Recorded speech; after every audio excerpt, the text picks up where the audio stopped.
Assalamu alaikum wa rahmatullahi wa barakatuh. Today the reminder is for myself first, as usual, and to all my dear viewers.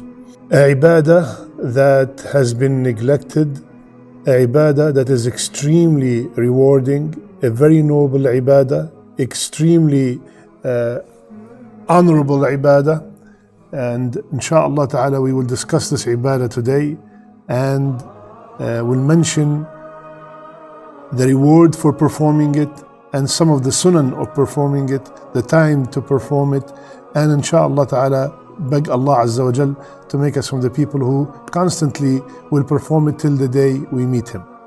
And the ibadah is Qiyamul-Layl, the salat of Qiyam, the salat of Tahajjud, praying at night. The salat al-Qiyam, its time starts right after Isha Salat all the way till the break of dawn, till the Fajr, till Salat al-Fajr. From after Isha till Fajr, all that time is time to perform Salat al-Qiyam. And the best time to perform Salat al-Qiyam, al-Thuluth al-Akhir min al-Layl, the last third of the night. Now this ibadah, we start with the Quran first. Allah Azza wa Jal praised the people who perform it. He said in Surah Al-Sajda, تتجافى جنوبهم عن المضاجع يدعون ربهم خوفا وطمعا ومما رزقناهم ينفقون. Allahu Akbar. Their sides forsake their beds, يعني they cannot sleep, they keep moving at night. They, as if they're saying to themselves, how can I sleep? And there's a huge ibadah, there's a huge reward that could be performed at this time. They are like they feel guilty that they're sleeping. Can you imagine? They want to get up and perform Qiyam. Allah subhanahu wa ta'ala told us about them that their sides forsake their beds to invoke Allah Azza wa Jal out of fear and hope.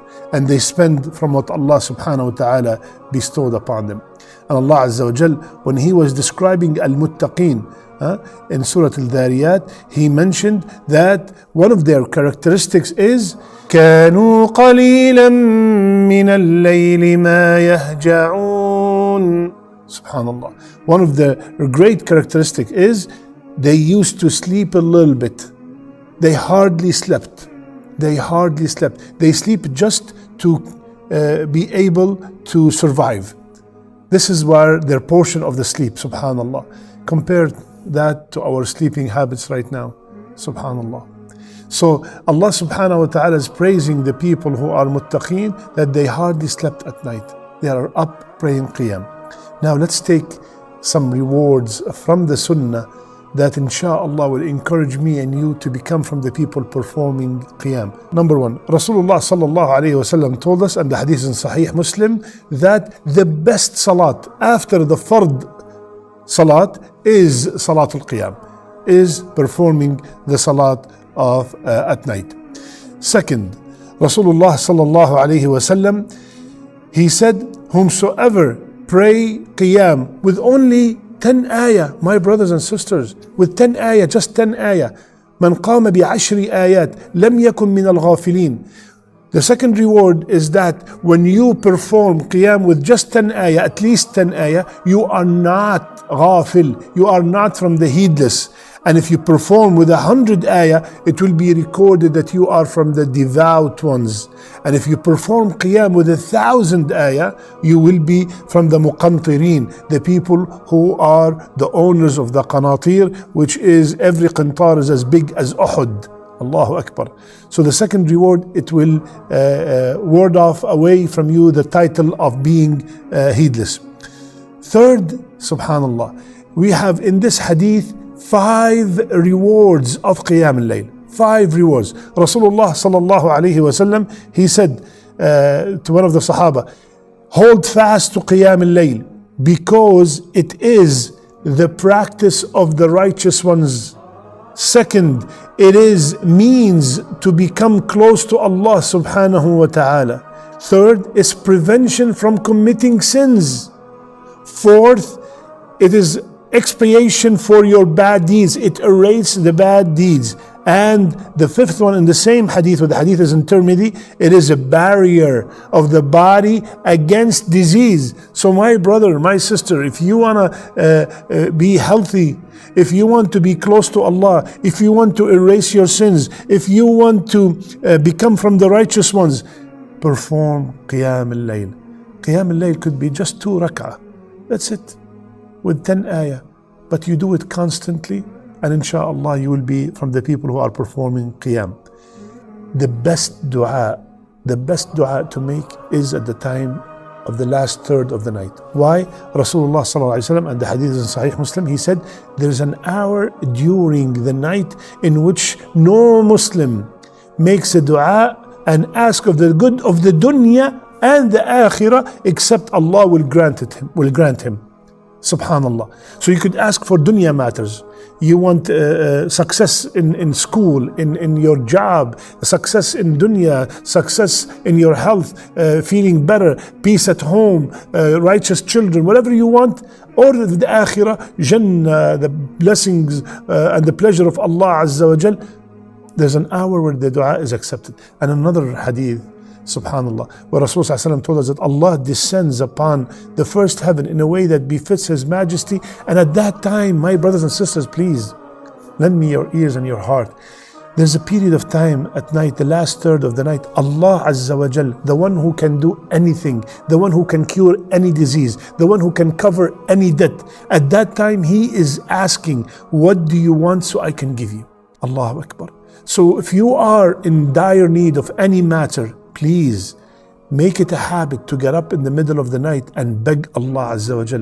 When we come to one another, we beg one another for hours over the phone, or when we see each other, please help me, please. And subhanallah, the one who has the keys for your problem, the one who has the solution, we hardly ask him sincerely. Subhanallah. It is a reason to enter Jannah. The first hadith that Rasulullah mentioned in Medina, he said, "O people, spread salam, offer food to the people, and pray at night while people are sleeping, you will enter the Jannah in peace." So it's a reason to enter Jannah. And it's also a reason to gain the mercy of Allah, which is the only way to Jannah. We all know that the rahmah of Allah is the key to Jannah. And Rasulullah said, Allah will shower His mercy on a husband that get up in the middle of the night and wakes up his wife to pray tahajjud. And Allah will shower His mercy on the wife that gets up in the middle of the night and wakes up her husband to pray tahajjud. And in another hadith, Rasulullah sallallahu alayhi wasallam, when a man, he said, wakes up his wife in the middle of the night and they pray 2 rak'ah together. They pray 2 rak'ah together, they will be recorded from الذاكرين الله كثيرا والذاكرات. They will be recorded among the people who remember Allah abundantly. Subhanallah. Look at all these rewards, over 11 rewards, the ones you just mentioned, about how great is this ibadah. So what is stopping us, ya akhwan, from putting the alarm just a little bit earlier than the time of Fajr? Now, one of the sunnah of Qiyam Al-Layl is to start it by 2 light rak'ah, like Rasulullah sallallahu alayhi wasallam, and the hadith in Sahih Muslim, Aisha said that Rasulullah sallallahu alayhi wasallam, when he used to start the Qiyam Al-Layl, he used to pray rak'atayn khafifatayn, brief, short 2 rak'ahs, and then he would start the longer rak'ah. And one of the sunnahs also is when he wakes up alayhi salatu wasalam for Qiyam, he used to recite the last 10 ayah of Surah Ali Imran. Now, my brothers and sisters, please, tonight, make the intention that you want to get up for the Qiyam Al-Layl. Make the intention that you are going to perform Qiyam tomorrow, inshallah ta'ala, this night. Why? Even if you sleep and you made the right intention, you will be recorded as if you have performed Qiyam. Subhanallah. So make the intention before you go to sleep, and inshallah, Allah will reward you. And my brothers and sisters, if you find out that it is very hard for you to perform Qiyam, if you have tried everything, you slept early, you put the alarm, you ask your spouse to wake you up, and still you're not performing Qiyam, then check your sins. Check your sins. a man came to Al-Hasan al-Basri rahimahullah and he said, Ya Imam, I'm trying everything possible to perform Qiyam. He said, Kabbalatka dhunubuk, your sins have chained you down. So check your record with Allah subhanahu wa ta'ala and start making the intention to perform this ibadah. May Allah make us from the people who perform Qiyam. I love you all for the sake of Allah.